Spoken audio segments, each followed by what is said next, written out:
Well, thank you.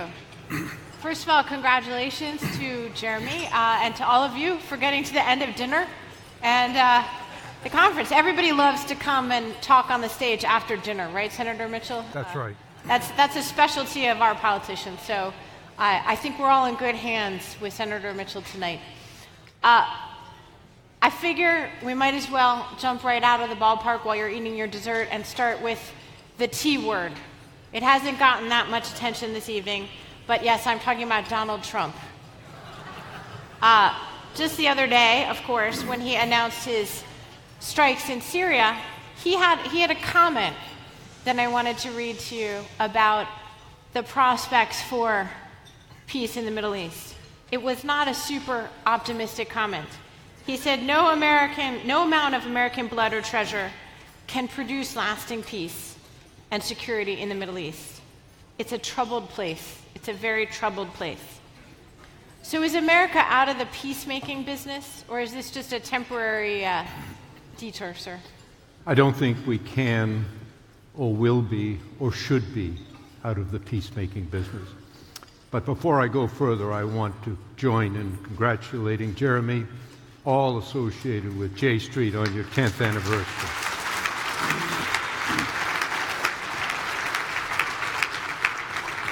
Secondly, I want to note that by my count, I am the 8th speaker this evening. So I feel like Zsa Zsa Gabor's 8th husband on their wedding night.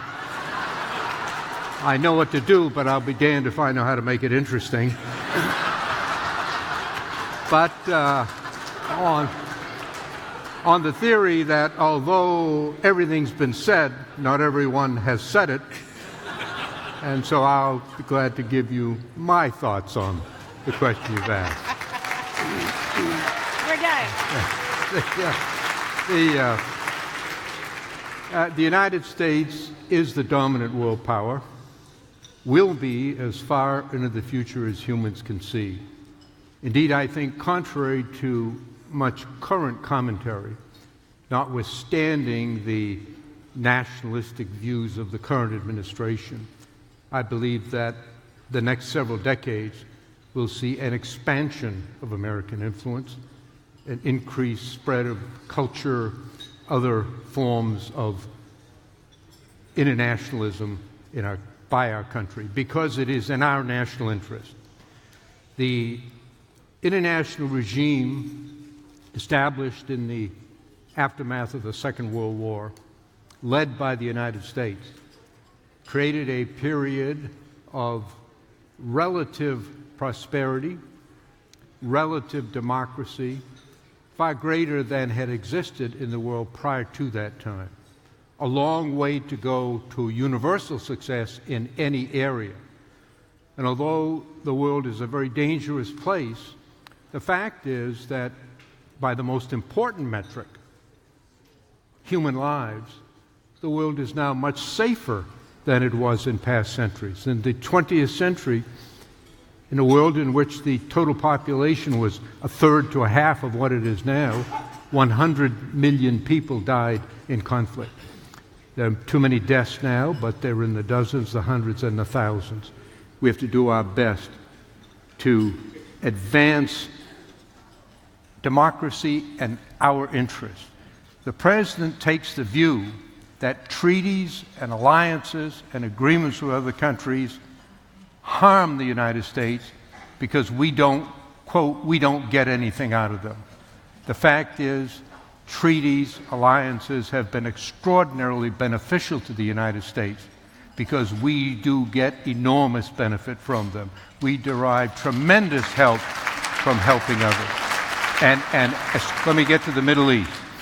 We have a vital national interest in a stable Middle East in many respects. First, we have an unshakable commitment to Israel's security, the right to exist behind defensible borders. We can best serve that interest by having a presence in the region.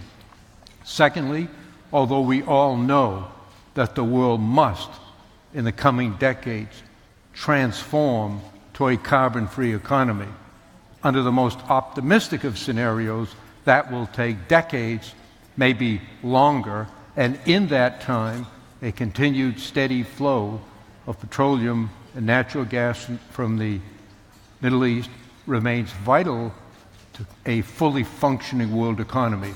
Less to us because we've had a huge increase in our own production. And thirdly and finally, we do well where democracy does well. I reject the notion that it is somehow wrong or arrogant for us to encourage and promote others to pursue the same democratic values that we want. And the proof of the pudding is one of the great problems in the world today is the large movement of people across national borders, fleeing their countries, looking for freedom and opportunity in other places. And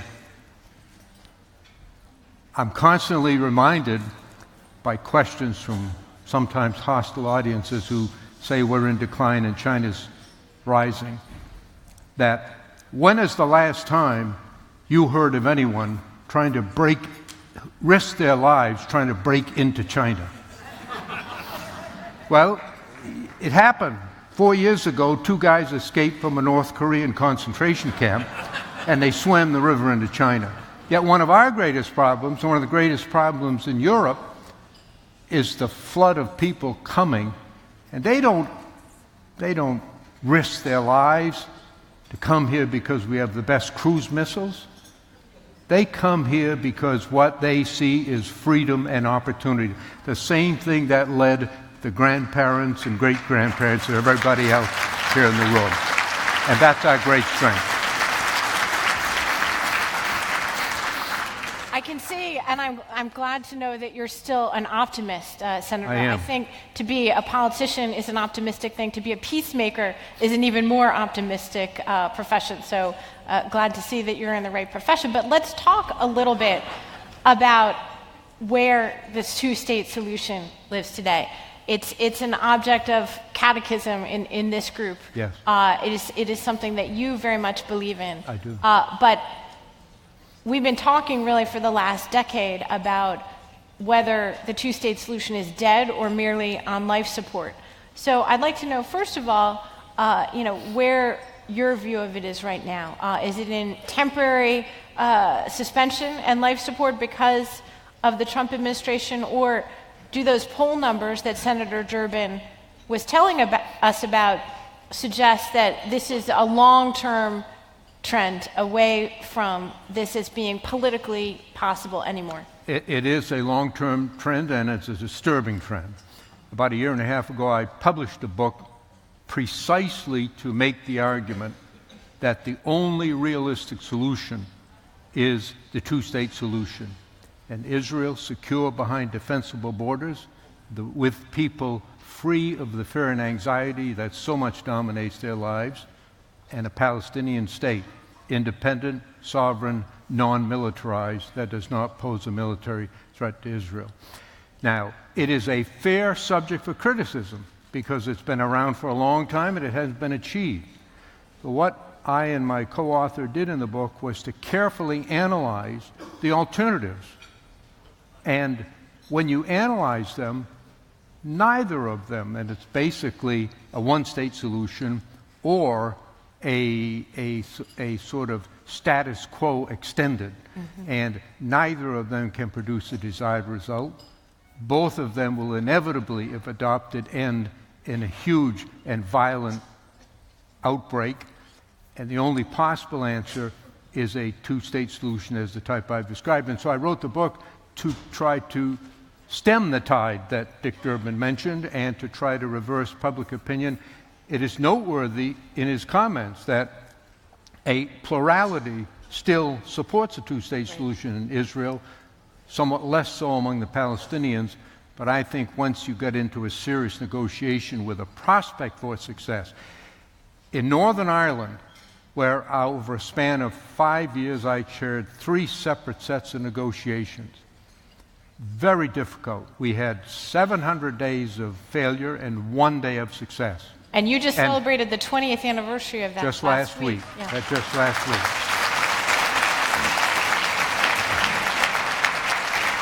4 days before we got the agreement, a public opinion poll appeared on the front pages of every newspaper in Northern Ireland.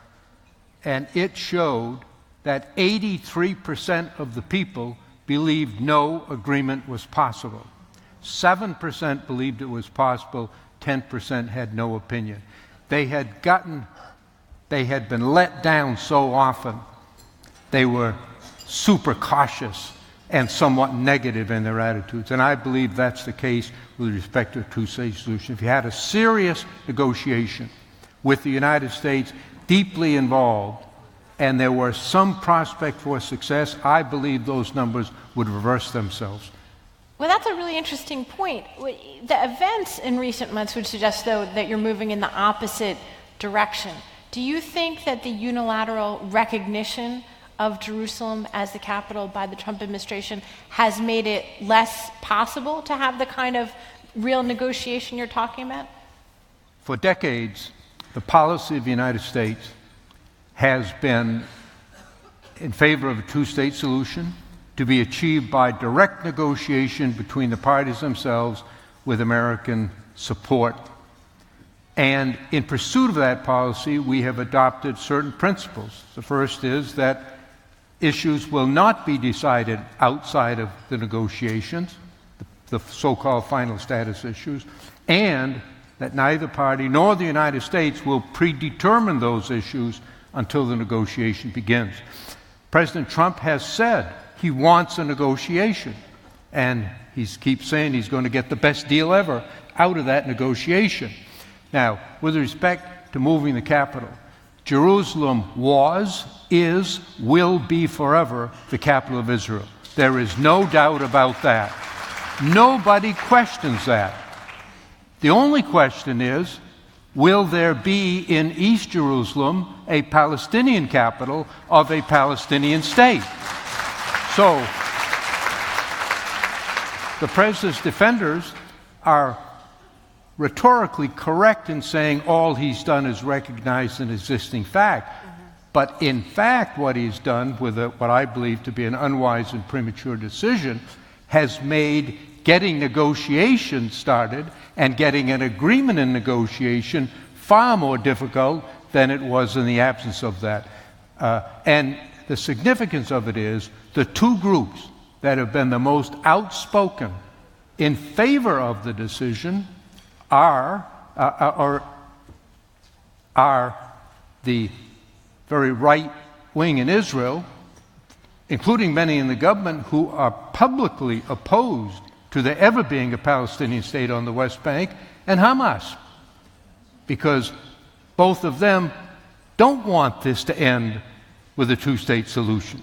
And so I think that for many Israelis, of course, they see it as a welcome thing because it recognizes what they know to be the true capital of Israel. But it makes achieving the ultimate goal far more difficult and therefore was, in my judgment, unwise. So you and I, though, were talking a little bit beforehand, and you actually have some surprising views about why there are actually some positive developments in the region when it comes to the possibilities for peace. I do a lot of speaking and a lot of interviews, and I'm often asked, well, what do you think about Jared Kushner being over there and being negotiated? My answer is I hope and pray he succeeds. And the fact is that probably more important than the identity of the American representative are the circumstances in the region. There are many moving in a very negative way. We can see, of course, the tremendous upheaval and convulsion occurring within Islam. The divide between Sunni and Shia, which existed for 1,400 years, was not a religious difference. It was a political difference, a fight over power between two groups on the death of the Prophet Muhammad.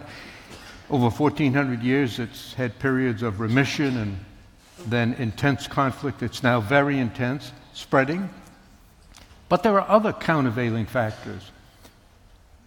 I believe that the Arab leaders, the leaders of the Muslim world, are increasingly coming to recognize and to accept that Israel's there to stay.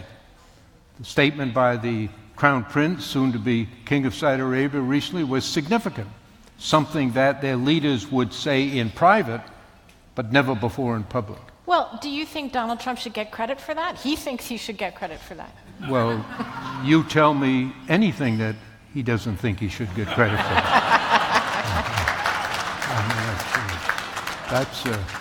Wait, but seriously, you were President Obama's envoy to the region. I'm sure you've looked back on this. For whatever complicated reasons, there was a feeling in Israel, you look at the numbers, this is one of the only countries in the world, along with Russia, by the way, where Barack Obama is less popular than Donald Trump, that it's gone in the opposite direction. Why do you think that is, and did that hurt the prospects for peace? Well, I think, respectfully, in your question, you stated a few facts, but didn't state all of them. The fact is that there are only two countries in the world in which Trump has a favorable rating. Yes. And that's Israel and Russia. President Obama had a favorable rating in the vast majority of countries in the world, so I think that's absolutely. That's the my full question. context. Yes. Yeah, that's the full context. Well, the reason is obvious. I mean, he's doing what the current government wants and what their people think there is helpful. I mean, I don't think there's any difference reason about that. I suspect that his ratings are plummeting in Russia right now, but we don't know that. And I don't know what the outcome is going to be in Israel, but I think it's pretty clear. Mm-hmm. So you're talking about the broader picture in the region and a new openness of some kind for the Sunni Arabs to possibly recognize Israel. How do you think that would actually affect the ability to make peace with the Palestinian Authority, with Abu Mazen? Do they really have the ability, does someone like Mohammed bin Salman have the ability to influence the process inside? Yes. Think about this fact. The highest priority foreign policy of the government of Israel is to resist the drive for hegemony by Iran for control primarily of the petroleum resources of the Persian Gulf, but political control throughout the region. There's nothing new about that. You go back 2,500 years to Greek history, and it's a struggle between the Greek city-states and the Persian Empire for control of the Eastern Mediterranean. Every country seeks to exert influence in its own region, and we should not be surprised that Iran, being one of the largest countries in the region, seeks to do that. We have to resist them. Now, the same foreign policy objective that Israel has is also the highest foreign policy objective of Saudi Arabia and most of the Gulf Arab states. In a, quote, normal political circumstance, two countries who have the identical objective in the same region would cooperate actively to attain that objective. That doesn't exist now. There are some private talks underway. They get along much better. They don't have the public exchange of negative comments, but there isn't the overt cooperation that you would accept, because, in part, the Palestinian issue. It isn't like the Arabs really care about the Palestinians, but it is an overwhelming political issue for them. And keep in mind, it isn't just the Palestinians, it's Jerusalem. The Palestinians have independent authority to make a deal with the Israelis on all subjects on their own except for Jerusalem. Jerusalem is a Muslim issue, and it requires the approval of the Saudis, the Egyptians, the Jordanians, the Moroccans, and many people in the Muslim world. So there is a basis for some common security arrangements as they both try to resist the drive for hegemony originating in Iran. The Arab states, as part of the Sunni Shia and the ancient hostility between Persians and Arabs and Israelis because of the direct threat to their existence. And on that, next to the last point, most Americans underestimate the ancient hostility between Persians and Arabs. When Saddam Hussein went to the gallows and the noose was placed around his neck, the last words he spoke were, "Damn the Persians." It's a tremendous hostility there, augmented, intensified by religious differences, but independent of them as well. Well, so let's talk about the Iran deal. Senator Durbin talked a little bit about this, but we're facing this deadline very soon in May 12th. Yes. It's a self-imposed deadline in many ways. All indications are that the president's new national security team agrees with him that the Iran deal was not a good deal and that he should do what he can to abrogate it. Is there, as you put your negotiator hat on, is there any way for the Europeans to figure out a way to work with political figures here in Washington and actually convince Trump to save it? What would you do if you were in the middle of this negotiation? Well, first, the context. The United States led the world into the nuclear age, and for the past 7 decades has led a worldwide effort to restrain the dissemination of nuclear weapons with considerable success. There are dozens and dozens of countries in the world today who possess the capability to produce nuclear weapons, but who refrain from doing so in reliance upon the United States and the nuclear non-proliferation regime created under the leadership of the United States. It's a remarkably successful story. A brief digression.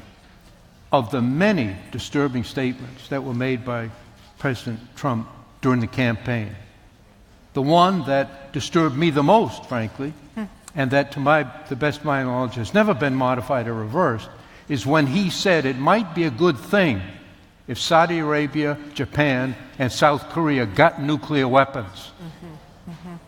I cannot imagine a policy more destructive to the national security interests of the United States or instability around the world.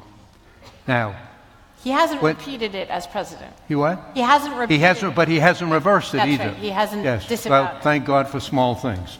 Now, with respect to this agreement, first, it was not an agreement just between the United States and Iran.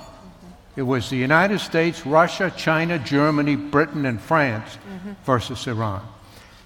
It was the sanctions which drove Iran to the table. The reason the sanctions were effective is because they were universal. We have a long history of sanctions in our country.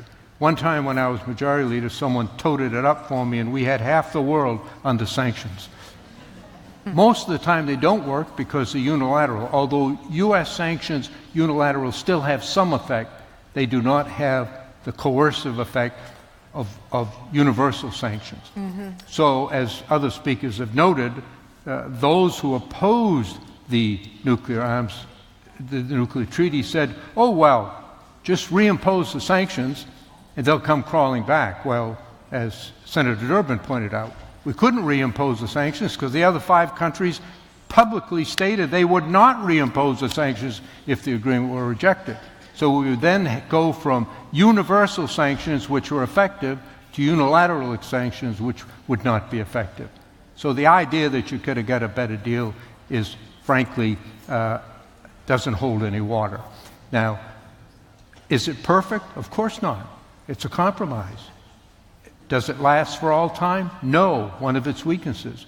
But it is indisputable that Iran has changed its course and its policies and is in compliance with the agreement.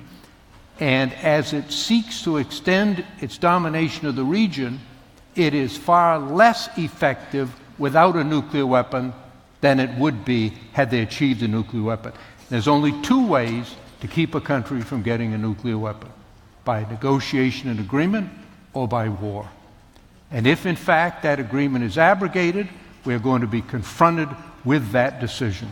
And will we then, having withdrawn from the agreement, we will then place ourselves in a position of great difficulty in organizing the international coalition necessary to prevent it through armed conflict. So, talking about deals, you've had a lot of time to think back at your own moment as a would-be Middle East peacemaker. As you think about where we are now, talking about the potential of war, with an actual war in Syria, with the two parties not only not talking to each other, but not looking like they're going to be talking to each other anytime soon.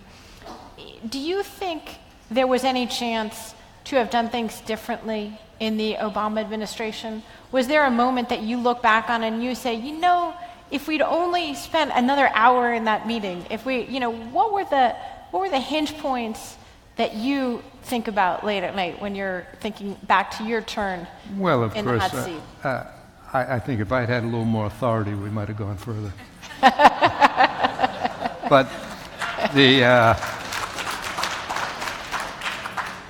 I was in the room in September of 2010, along with Secretary Clinton, with Prime Minister Netanyahu and President Abbas. I'd spent dozens, maybe hundreds of hours with each of them separately, and I came to the following conclusion. Their societies are divided on the question. We heard the statistics earlier and we've discussed them. So any political leader about to enter into momentous negotiations affecting the life and future of their society, knowing that the slightest compromise will arouse the hostility of half of his society, knowing also that in order to get an agreement, there has to be compromise, has to have some sense of confidence that it will be worth it, that we can do it and get an agreement. And in the case of these two leaders, it's completely lacking. Now, this is what I'm about to say is speculation on my part, but it's based on many hours of personal discussion, much study of the subject. I believe that Prime Minister Netanyahu thinks that Abbas does not have the personal or the political strength to enter into the kind of agreement needed, and most importantly, to implement it. And therefore, he's got to ask himself, why am I going to go through this when I know it won't work because of him? Abbas, I believe, reaches the same conclusion for a different reason. He doesn't trust Netanyahu. He doesn't believe a word he says. And he doubts Netanyahu's commitment to the two-state solution and did cite to me personally. He was against it, he was for it, he was against it, he was for it, and now he's for it, sort of. And so he believes that they can't ever reach an agreement because Netanyahu doesn't really want one. He wants only to placate the United States, and therefore why should he endure not just the political heat, but the tremendous personal threat to his own life and safety that would come with reaching an agreement.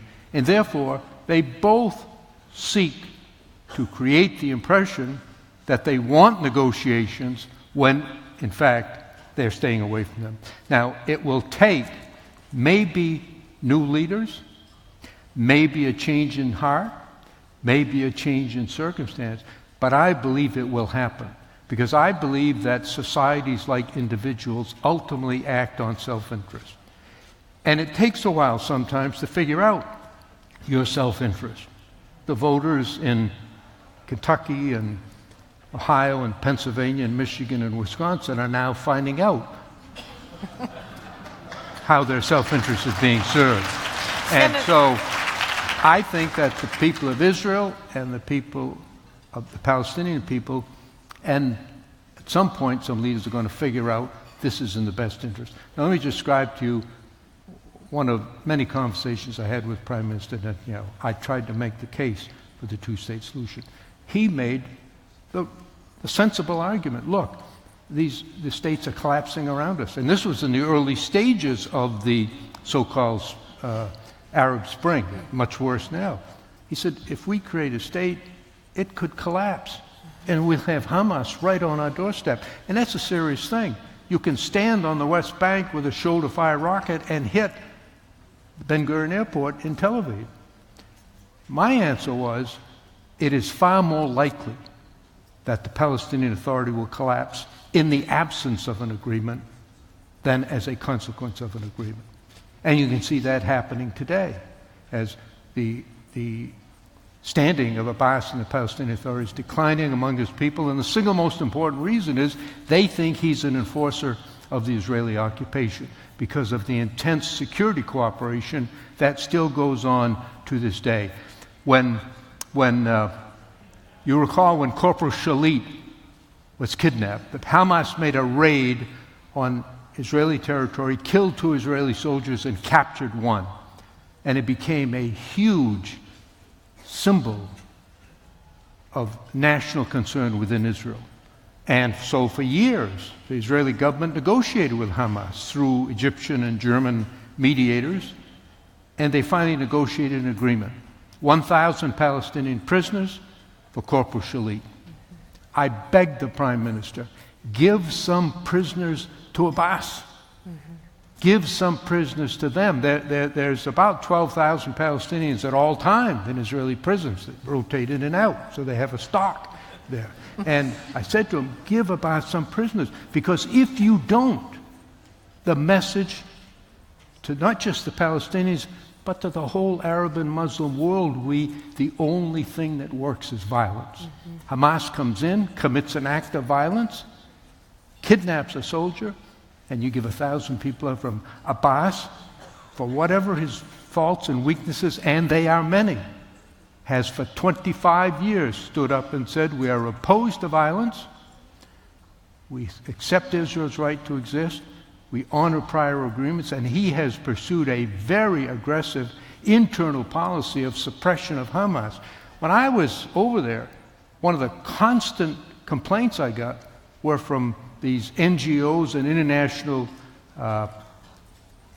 good cause groups who complained about the harsh treatment that the Palestinian Authority was handing out to Hamas.